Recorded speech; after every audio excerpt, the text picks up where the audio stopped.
אתם מאזינים לפשוט עברית עם עומר גלילי.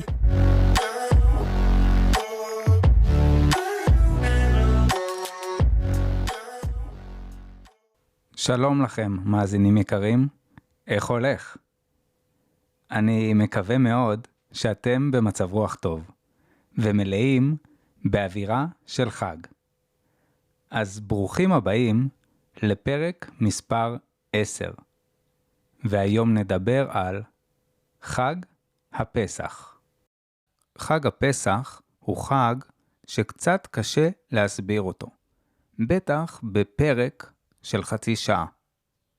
יש בחג הזה את סיפור יציאת מצרים, שרק עליו אפשר לדבר שעות. יש גם הרבה חוקים וכללים בפסח, והרבה התעסקות במושגים כמו חופש, בחירה, התחדשות ותקווה לעתיד טוב יותר.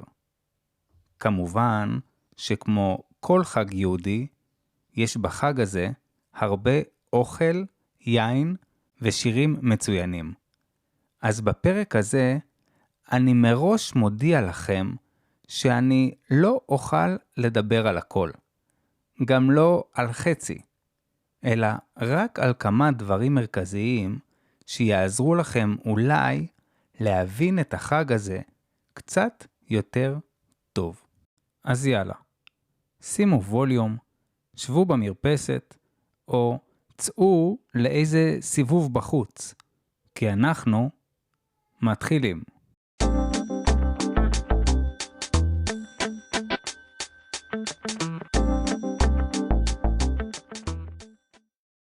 חג הפסח הוא חג יהודי חשוב, ואחד משלושת הרגלים. שלושת הרגלים הם חג הפסח, חג סוכות וחג שבועות. בשלושת החגים האלה הלכו היהודים ברגל עד לבית המקדש, ובגלל זה קוראים להם שלושת הרגלים. חג הפסח הוא חג ארוך. בישראל חוגגים אותו 7 ימים, ומחוץ לישראל חוגגים אותו 8 ימים. רגע, למה מחוץ לישראל חוגגים יום אחד יותר? למה דווקא להם מגיע עוד יום של חג? הסיבה לכך היא שלפני אלפי שנים לא היה לוח שנה כמו שיש לנו היום, אלא חגגו את החגים לפי מצב הירח. וזו הסיבה שחגים יהודיים כמו פסח, סוכות, ט"ו בשבט ופורים נחגגים באמצע החודש העברי, בזמן שיש ירח מלא.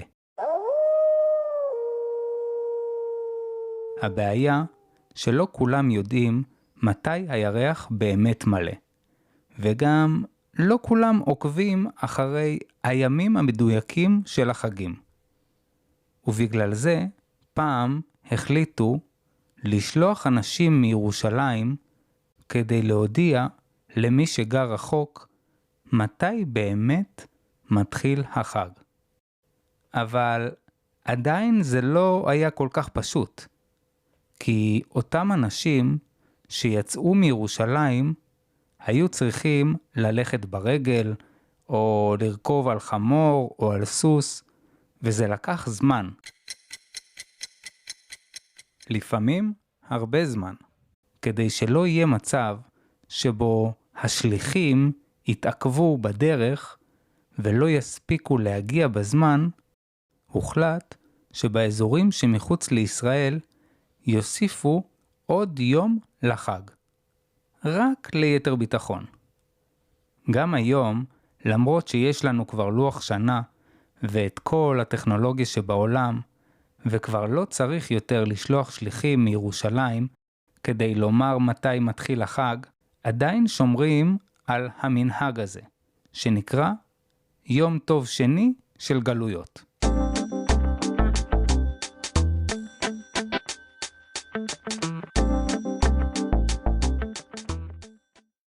חג הפסח הוא חג שצריך להתכונן אליו קצת יותר מחגים אחרים. הסיבה העיקרית לזה היא שלפני הפסח צריך לנקות את הבית מחמץ. מה זה חמץ? חמץ הוא כל מאכל שעושים אותו מדגנים.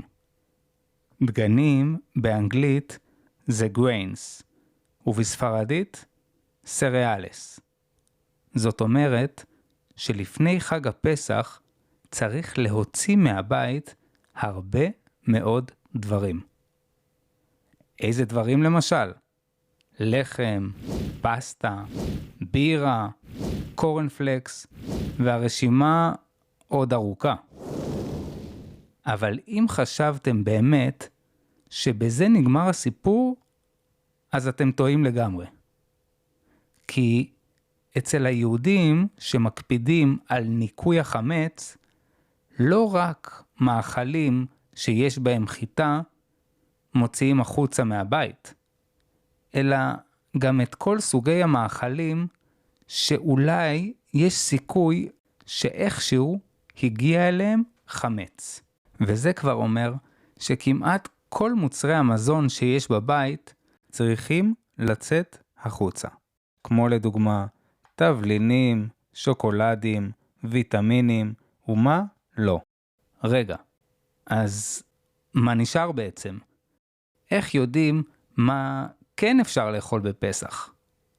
אז ככה, על כל המאכלים שאפשר לאכול בפסח, צריך להיות רשום בצורה בולטת על האריזה, כשר לפסח. רק מאכלים שכתוב עליהם כשר לפסח, יכולים להישאר בבית בזמן החג. טוב, בעצם זה קצת יותר מורכב מזה. אתם זוכרים מה אמרתי לכם בהתחלה? בישראל יש כמה רבנויות. זאת אומרת, כמה ארגונים דתיים שיכולים להחליט מה כשר לפסח ומה לא כשר לפסח. וכמו שאתם בטח יכולים לנחש, זה אומר שיש אנשים שמוכנים לקנות רק אוכל כשר לפסח מרבנות אחת, ולא אוכל כשר לפסח מרבנות אחרת. מסובך, אבל בואו נשאיר את נושא הכשרות לפרק אחר, כי זה נושא גדול בפני עצמו, שכדאי מתישהו לדבר עליו.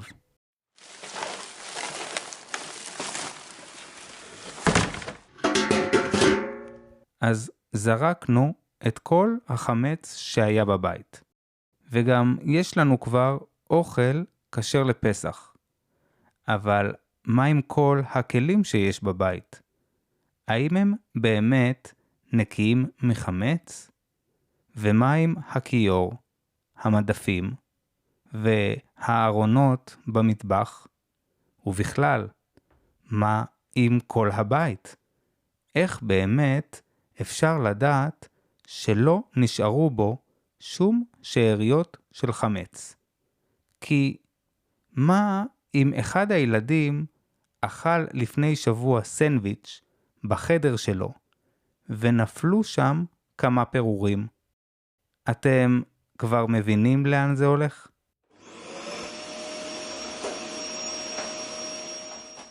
לא סתם חג הפסח הוא גם חג של ניקיון הבית. משפחות ששומרות על המסורת של ניקוי חמץ דואגות לנקות את הבית עוד הרבה לפני החג, באופן מאוד מאוד יסודי. ומאותו רגע שהבית נקי, אסור כבר להכניס אליו יותר חמץ. בלילה, שלפני ליל הסדר, עושים עוד בדיקה אחת אחרונה. לפני הבדיקה, מישהו מחביא 10 חתיכות קטנות של חמץ בחלקים שונים בבית. שאר האנשים מחפשים אותן בעזרת אור של נרות.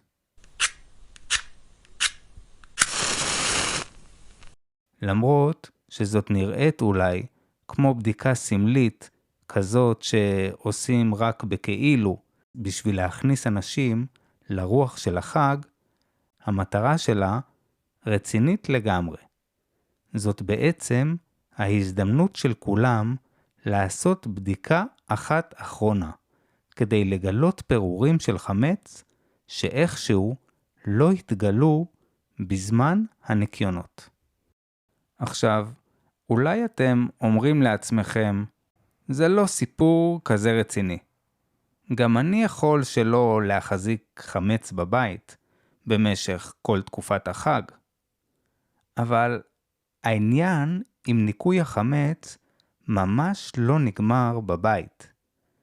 כי מה עם החמץ שאוכלות החיות? ומה עם החמץ שיש במסעדות או בסופרמרקטים? ובכלל, מה עם כל החמץ של המדינה?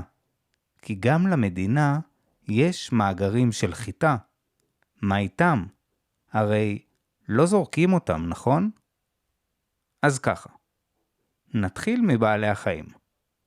אלה אוכלים בפסח תערובות מיוחדות שמתאימות לחג, כמו תירס, סויה או קליפות של פירות שקשרים לפסח.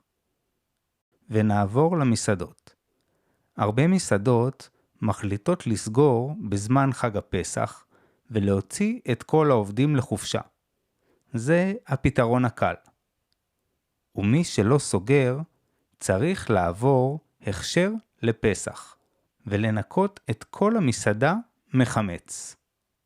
זה סיפור מאוד יקר, אבל לפעמים זה גם יכול להשתלם. כי היום יש תחליפים להכל. במקום קמח רגיל שעשוי מחיטה, יש קמחים אחרים שמותרים לשימוש בפסח. זה אומר שאפשר להמשיך להכין פיצות ופסטות, ובעצם כל דבר שרוצים מקמחים שקשרים לפסח. ובגלל שפסח הוא חג ארוך והרבה יוצאים מהבית ואוכלים בחוץ, המסעדות מרשות לעצמן לעלות מחירים ומרוויחות הרבה כסף. ומה קורה בפסח עם הסופרמרקטים? אז ככה, כמה חודשים לפני שמגיע החג, הסופרים כבר מתחילים לרוקן מהמדפים את כל המוצרים שלא כשרים לפסח. בתקופה הזאת הם עושים הרבה מבצעים והנחות כדי למכור מהם כמה שיותר. כשמתקרבים לחג, הסופרמרקטים אוספים את כל מוצרי החמץ שנשארו להם ומוכרים אותם באופן זמני לגוי. זאת אומרת, למישהו שהוא לא יהודי. אותו גוי שומר על כל המוצרים האלה במחסנים עד אחרי החג, ואז מוכר אותם בחזרה. בדרך הזאת נשארים בתוך הסופר רק המוצרים שקשרים לפסח. גם פה כל התהליך הזה של החלפת המוצרים והשליחה של החמץ לתוך המחסנים יוצא ממש לא זול. אבל אל תדאגו לסופרמרקטים בישראל, כי הכל בסוף מתגלגל ללקוח. פסח זה חג שעושים בו המון קניות, והסופרים מרוויחים בו המון. הגענו למדינת ישראל. מדינת ישראל לא יכולה פשוט לרוקן את כל המחסנים שלה משאריות של חיטה ודגנים, וגם לא המאפיות והמפעלים הגדולים במדינה. אז מה בעצם עושים? מדינת ישראל מוכרת את כל החמץ למישהו אחד. כן, מה ששמעתם. כל החמץ ששייך למדינת ישראל ולעוד גופים גדולים במדינה, אלפי טונות של חיטה, דגנים ומוצרים אחרים בשווי של 500 מיליארד שקל, כולם נמכרים לאדם אחד. רגע לפני שממשיכים, אני רוצה לבקש מכם משהו. אם אהבתם את הפודקאסט, אשמח שתדרגו אותו באפליקציה שלכם, וגם תעשו לי עוקב. הסיבה שאני מבקש מכם לעשות את זה, היא שזה עוזר לי לקדם את הפודקאסט, ולהגיע לעוד אנשים. ועוד דבר, אני שמח לעדכן אתכם שפתחתי גם חשבון בפטריון. את הפרטים שלו תוכלו לראות באינפו של הפודקאסט. דרך הפטריון תוכלו לתמוך בפודקאסט, לקרוא את התמלול המלא של הפרק, וגם לקבוע איתי שיעורים פרטיים אונליין. אל תדאגו, אתם לא חייבים לעבוד קשה. אפשר סתם לשבת ולדבר בעברית.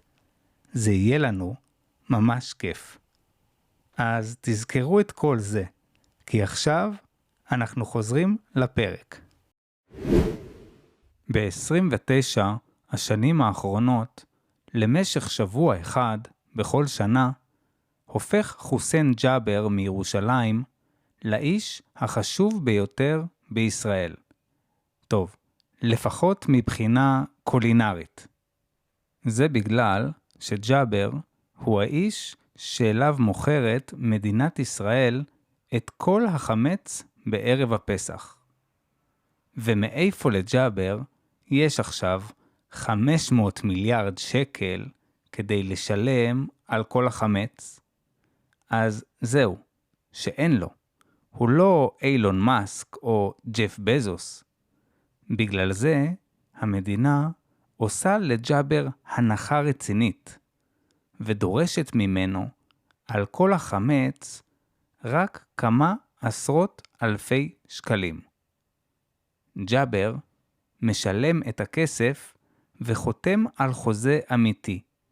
כן, כן, אמיתי לגמרי, עם נציגים של המדינה. כשנגמר חג הפסח, המדינה באה חזרה לג'אבר ומבקשת ממנו לקנות את כל החמץ שלה בחזרה. ומה אם יום אחד ג'אבר יחליט למכור את החמץ של מדינת ישראל למישהו אחר? שאלה טובה. עד עכשיו זה לא קרה. כי למרות הפיתויים וכל מיני הצעות שהוא קיבל ממדינות שלא ממש אוהבות את ישראל, ג'אבר מבין היטב את התפקיד החשוב שיש לו. וכשנגמר החג, הוא מוכר בחזרה את החמץ למדינה.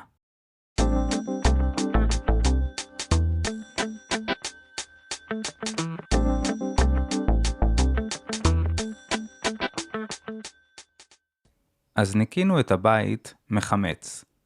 קנינו אוכל כשר לפסח, ואפילו הכנו ארוחת חג טעימה. אבל מה עם החג עצמו?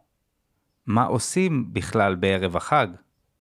הערב הראשון של חג הפסח נקרא ליל הסדר. המילה ליל היא בעצם לילה, והמילה סדר היא באנגלית order, ובספרדית אורדן.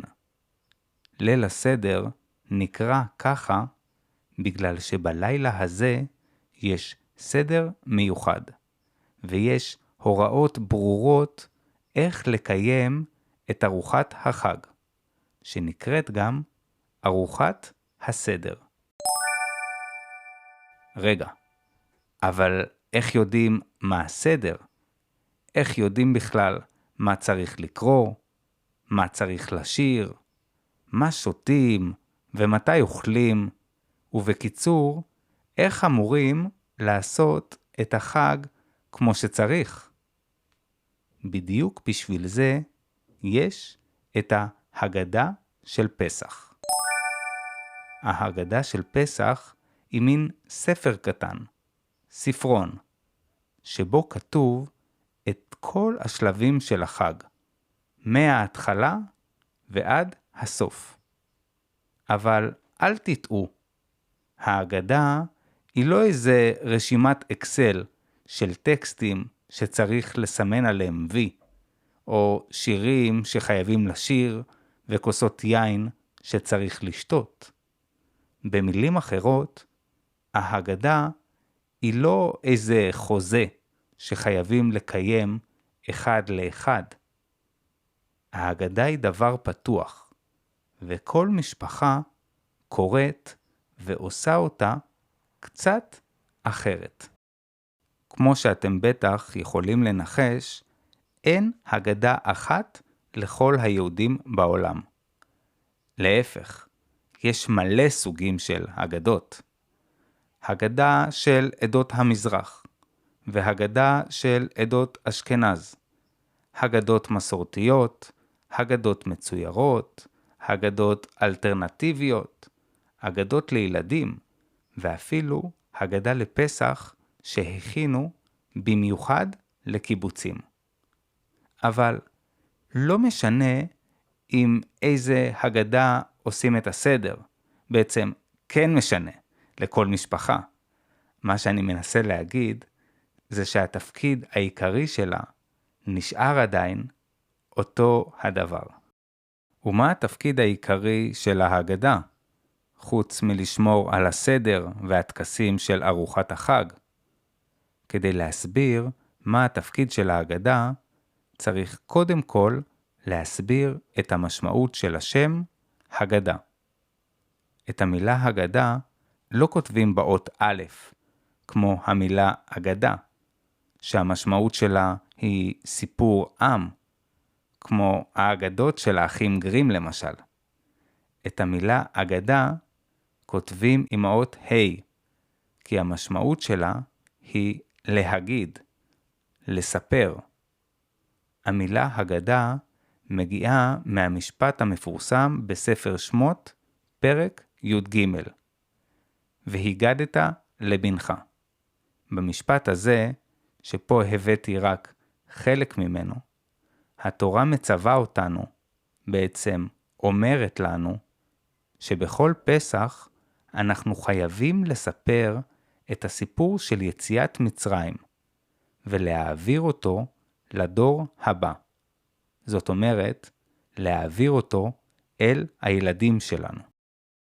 בחג הפסח, יותר משאר החגים במסורת היהודית, יש לאורחים תפקיד חשוב ומשמעותי. ליל הסדר הוא לא רק ארוחה חגיגית, שבה מישהו אחד מנהל את הטקס, וכל השאר רק יושבים ומקשיבים. בליל הסדר כולם משתתפים, ובמיוחד הילדים.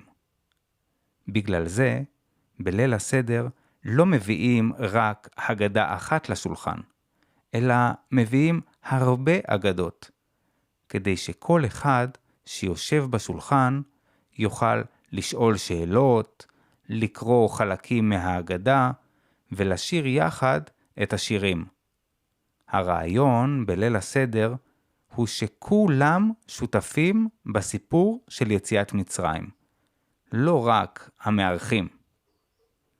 עוד מושג חשוב בליל הסדר הוא קערת הסדר. קערה היא בעצם צלחת קעורה. זאת אומרת, צלחת שיש בה עומק, שהיא לא שטוחה. קערת הסדר היא אחד הסמלים המרכזיים של חג הפסח. שמים אותה במרכז השולחן, ויש בה מקומות ל6 מאכלים שונים. לכל אחד מהמאכלים יש משמעות סמלית שקשורה לעבדות של בני ישראל במצרים, וכמובן לסיפור של יציאת מצרים. 6 המאכלים שעל הצלחת בעצם נותנים לאורחים להרגיש את הסיפור, לא רק דרך שמיעה, אלא גם דרך מגע וטעם. עוד מסורת חשובה בליל הסדר היא שתיית 4 כוסות. במהלך ליל הסדר, כל משתתף שותה 4 כוסות יין, או מיץ ענבים, שנקרא גם תירוש. כל כוס מסמלת שלב אחר בגאולה, זאת אומרת, בהצלה של עם ישראל ממצרים. כל כוס גם מסמלת חלק חשוב אחר בקריאת ההגדה, ושותים אותן אחת לאורך כל הסדר. את הכוס הראשונה שותים ממש בתחילת הסדר, והיא כוס של קידוש. את הכוס השנייה שותים אחרי שמסיימים לספר את סיפור יציאת מצרים. את הכוס השלישית שותים אחרי ברכת המזון, ממש לפני תחילת הארוחה. ואת הכוס הרביעית שותים אחרי שמסיימים לקרוא את ההגדה. ויש גם כוס נוספת, שממנה אף אחד לא שותה. הכוס של אליהו הנביא. לקראת סוף ההגדה, אחרי ברכת המזון, מוזגים יין לתוך כוס מיוחדת שנקראת הכוס של אליהו הנביא. את הכוס של אליהו הנביא מניחים על השולחן, ויש גם כאלה שפותחים את הדלת של הבית, כדי שאליהו יוכל להיכנס ולהתארח. לפי המסורת, הנביא אליהו הוא זה שאחראי להביא את הגאולה. הוא זה שבעצם אמור להביא שלום וצדק לעולם. בגלל שבליל הסדר מציינים את היציאה של עם ישראל מעבדות לחירות, זאת אומרת לחופש, אז רוצים שתהיה תקווה לעתיד טוב יותר, ולכן מזמינים את אליהו הנביא. ולמה דווקא מוזגים לאליהו כוס של יין? טוב, בגלל שכמו הרבה דברים ביהדות, היה פעם ויכוח בין חכמים אם צריך לשתות בליל הסדר 4 או 5 כוסות. שאלת הכוס החמישית נשארה פתוחה, עד שיבוא אליהו הנביא ויפתור את הוויכוח. עוד מנהג של ליל הסדר, שעוזר לחבר את הילדים לחג ולשמור אותם ערניים עד הסוף, הוא חיפוש האפיקומן. האפיקומן הוא בעצם חתיכה של מצה, שאותה מחביאים, זאת אומרת מסתירים, בזמן הסדר. הילדים לא יכולים להתחיל לחפש את האפיקומן איך שמחביאים אותו. הם צריכים להמשיך להשתתף בקריאת ההגדה, ולחכות בסבלנות עד שמסיימים לאכול את ארוחת החג. כן, גם זה מאוד חשוב שהילדים יעשו. רק אחרי זה הם יכולים סוף סוף להתחיל לחפש את האפיקומן. הילד או הילדה שמוצאים את האפיקומן מקבלים בדרך כלל איזה פרס קטן. אחרי מציאת האפיקומן, בדרך כלל מסתיים ליל הסדר. רוב הסדרים נוהגים לסיים אותו עם הכוס הרביעית של היין. אחר כך נהוג לשיר את השירים הקלאסיים של פסח, כמו אחד מי יודע, חד גדיה ועוד. ומה קורה אחרי זה? אחרי השירים כולם כבר קצת עייפים. עייפים מהאוכל, מהנהיגה בכבישים הפקוקים של החג, מהילדים, מהיין, וממה לא. אבל אי אפשר ממש לנוח, כי צריך לעזור לפנות את השולחן, לשטוף את הכלים, לשים את האוכל בקופסאות למקרר, ולהשכיב את הילדים הקטנים לישון, כי אולי היינו פעם עבדים לפרעה במצרים, אבל גם היום לא באמת השתחררנו לחופשי.